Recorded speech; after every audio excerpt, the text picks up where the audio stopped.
e mais recentemente tivemos um decisivo apoio dos Estados Unidos à institucionalidade e à democracia brasileira em momentos de sobressalto. Eu mesmo, como presidente do Tribunal Superior Eleitoral, estive com o encarregado de negócios americanos, tive muitas vezes, mas em 3 vezes eu pedi declarações dos Estados Unidos de apoio à democracia brasileira, uma delas do próprio Departamento de Estado, e acho que isso teve algum papel, porque os militares brasileiros não gostam de se indispor com os Estados Unidos, porque é aqui que obtêm os seus cursos e os seus equipamentos. Já basta já. Por que isso aqui é grave? Gente, isso aqui, na verdade, é um ministro do Supremo Tribunal Brasileiro pedindo uma intervenção norte-americana na eleição nacional. Na verdade, eles criaram essa narrativa de democracia, golpe, instituições e etc. Mas todo mundo viu que foi uma tática utilizada para tirar uma pessoa da cadeia e botá-la na presidência da República. Durante o período eleitoral, a gente não conseguiu sequer falar que o Lula é amigo do Maduro.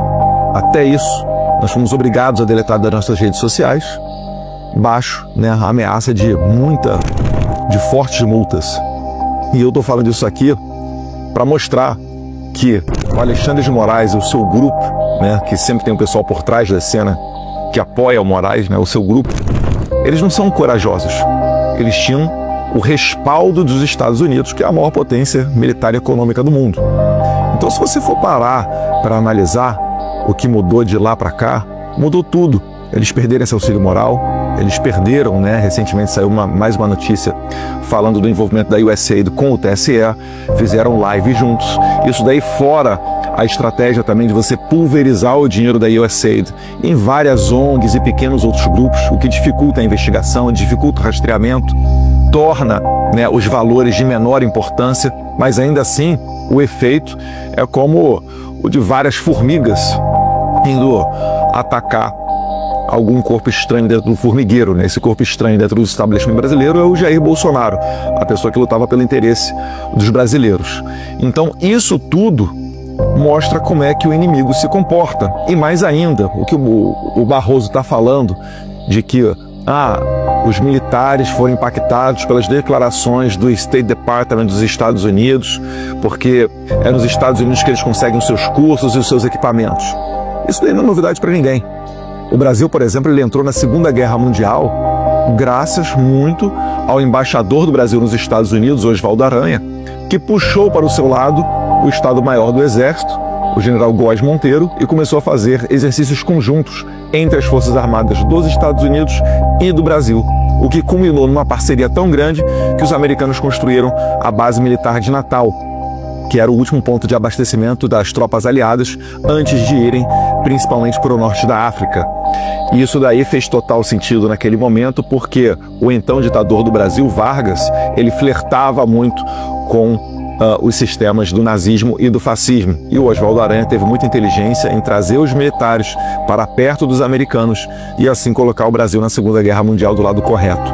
O Barroso basicamente fez a mesma coisa. Ele fez uma análise de onde é que estavam os perigos, ele viu que eles não dominavam as Forças Armadas, viu onde é que pode haver ali um calcanhar de Aquiles, um ponto de interesse, e a partir daí traçou uma estratégia para quebrar as pernas dos militares. E basicamente ele fez isso daí. Tanto não é à toa que ele fez isso, que cerca de um ano antes da eleição, começaram a descer várias autoridades americanas no Brasil. Eu destaco aqui muito o William Burns, que era o então diretor da CIA, o Jake Sullivan, que era o Conselheiro Nacional de Segurança, a Victoria Nuland, a subsecretária para Assuntos de Política, e vários outros. E abertamente, quando você fizer essas consultas públicas, você vai ver que eles sempre tratavam, dentre outros assuntos, de democracia. Então, você consegue ver esse caldo todo se formando, e você também consegue perceber que hoje em dia, com a administração Trump, e é por isso que eu comemorei muito a eleição do Trump, esse aparato estatal todo ruiu. A gente está em vias de ver aí o Mike Pence, Deus quiser, em breve, fazendo seu depoimento na Comissão de Relações Exteriores e Defesa Nacional do Brasil, para falar com mais propriedade até onde foi esse tentáculo norte-americano da administração Biden dentro do governo brasileiro. Porque o Mike Pence, ele era funcionário, servidor de dentro do State Department. teve acesso a muita coisa que o público em geral não teve. Então, a gente tem que ficar de olho nisso, a gente tem que aprender como é que se comporta o nosso inimigo e, além de tudo, a gente tem que mostrar, tem que expor. Por mais que a gente saiba que isso não vai dar, pelo menos agora, um processo de impeachment de um ministro do STF, né, com base nessas declarações aí do Barroso, eu não tenho esperança de que isso aconteça nesse atual Congresso, mas cabe a gente perguntar aos nossos candidatos ano que vem, ao Senado, à Câmara também, qual é o posicionamento deles sobre esses fatos, porque a gente não pode ver um ministro do STF dizendo que vai pedir ajuda aos americanos, que numa palestra diz que derrotou... Nós derrotamos o bolsonarismo! Fazer isso tudo que eles fazem e depois virem para cima do deputado federal mais votado da história e querer pegar o meu passaporte embasado nas, entre aspas, acusações da dupla debilóide do PT, né, o Rogério Correia e o Lindbergh Farias, que depois confessaram que o Alexandre de Moraes pegaria o meu passaporte de qualquer maneira, mas entender como legítimo deputados do PT pedindo para pegar o meu passaporte sob o argumento de que eu estava indo muito aos Estados Unidos. Então, o que dizer do Barroso, que pediu intervenção do governo Biden com sucesso ainda na eleição brasileira? Essa história tem que ser passada a limpo. A gente tem que documentar isso daí.